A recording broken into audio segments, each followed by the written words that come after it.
যদি এই আয়াতে নবী বাশার হিসাবে আছে, এই আয়াত আমরা অস্বীকার করতে পারবো না।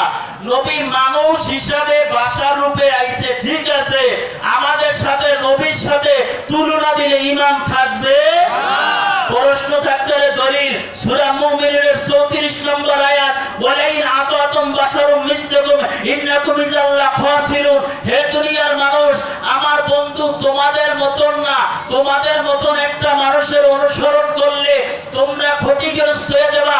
তাফসীরে রুহুল মানি 25 খণ্ডে এই আয়াতের তাফসীর করতে যাইয়া বলছে যে নবীকে আমাদের মতন বলবে সে কাফের হয়ে যাবে। কি হয়ে যাবে? নবী আমাদের মতন? আরো জোরে বলেন। আমি আর আপনি যেটা খাই সেটা ময়লা প্রস্রাব হইয়া বের হয়, ঠিক কিনা?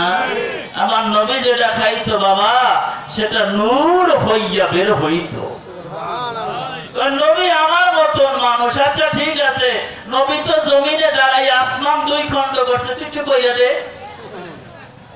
কথা ঠিক আছে না? আচ্ছা, আবু জাহেল কাছে আমার নবীজির কাছে শামাইলে তিরমিজির মধ্যে আছে, আমরা কথা বললে 2 দাঁতের মাঝখান দিয়ে ফ্যাট বের হয়, ঠিক কিনা? ইজা তাকাল্লাম আকার রুই ইয়াখরুজু মিন বাইনি সানায়া। যাদের ঘরে শামাইলে তিরমিজি আছে এখন দেখো, না পাইলে জামানিরে ধরো, জামানি এবারও মিলাইয়া দিয়া যাবে। ইজা তাকাল্লাম আকার রুই ইয়াখরুজু মিন বাইনি সানায়া। মাইশা সিদ্দিকা বলেন আমার নবী যখন কথা বলতো তার 2 দাঁতের মাঝখান দিয়ে নূর বের হইয়া যাইত। সুবহানাল্লাহ। আরো জোরে বলেন সুবহানাল্লাহ। এই নবী কোশ্চেন যেন আমাদের মতন হইতে পারে না। শুধু এই নবীর সাথে কোন নবীরই তুলনা চলে না। আমার হুজুর সরকারে কায়নাতের গুণগান আজকে আমাদের বন্ধ হয়ে গেছে, সেই জন্য আজকে মুসলমান জায়গায় জায়গায় মাইক খাইতেছে, ঠিক কি না? আজকে মুসলমান কোথায় যাবি, আজকে কোন জায়গায় আমরা হজ করব, কোন জায়গায় যাইব, একদল বাইরে এরা কয় হজ করতে যাবি, ঠিক আছে, মক্কায় যাইস, মদিনায় নিয়ত করে যাওন যাইতো না, হেলে বলে শিরকের ঘেরা নাইয়ে, জোরে কর নাউজুবিল্লাহ। আসেন বাবা, মদিনা যাওয়া দরকার আছে? হ্যাঁ আছে। আমরা যদি পীরের পায়ে কদম মুছি করি বা সুমা দেই, শিরকের ঘেরা নাই।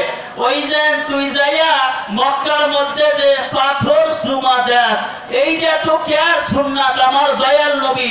ওই দয়াল নবী বলছে কদম মুছি করা আমি মস্তবার সুন্নাত। তাহলে একটা মানুষে আর একটা ছাড়ছে, এইটা মুমিন না কমিন? অনেকের কাছে আমার খারাপ লাগতে পারে, কেন? আমরা অল্প ফুসকুনির মাছ না, আমরা 3-4 গ্রুপ নিয়ে এমএ করছি।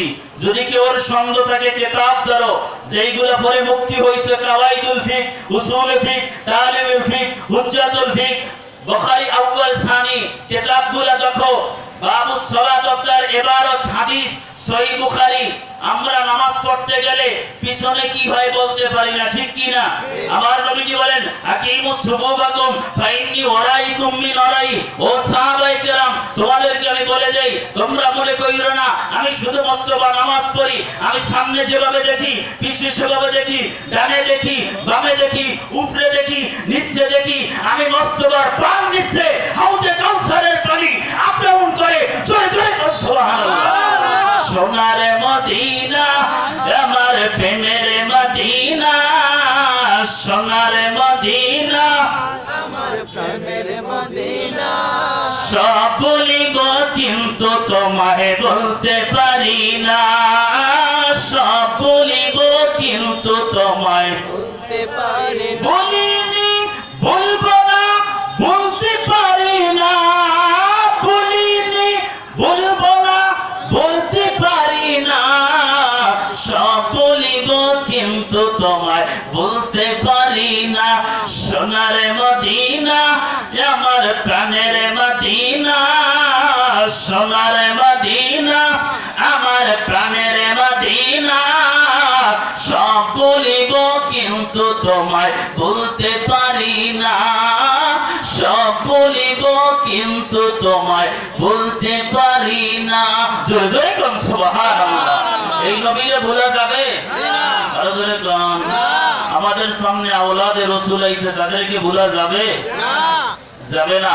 বাবা অনেক কথা হয়েছে, আমার ভাই জালালি সাহেব আছে, এরও কিছুক্ষণের মধ্যে আমি মাইক ছেড়ে দিব।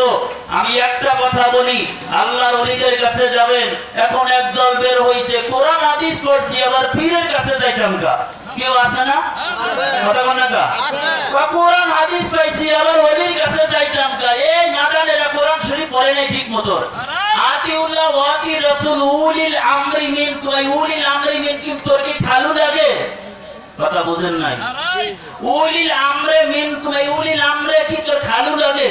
এই আল্লাহর ওলিদেরকে আল্লাহই স্বীকার করেছে, তুই হারামজাদা স্বীকার না করলে কি হবে? আল্লাহ নিজে বলছেন মিনান নাবিয়্যিনা ওয়াস সিদ্দিকিনা ওয়াস শুহাদাই ওয়াস সালিহিন।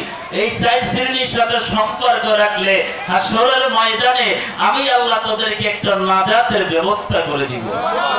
আরো জোরে বলেন।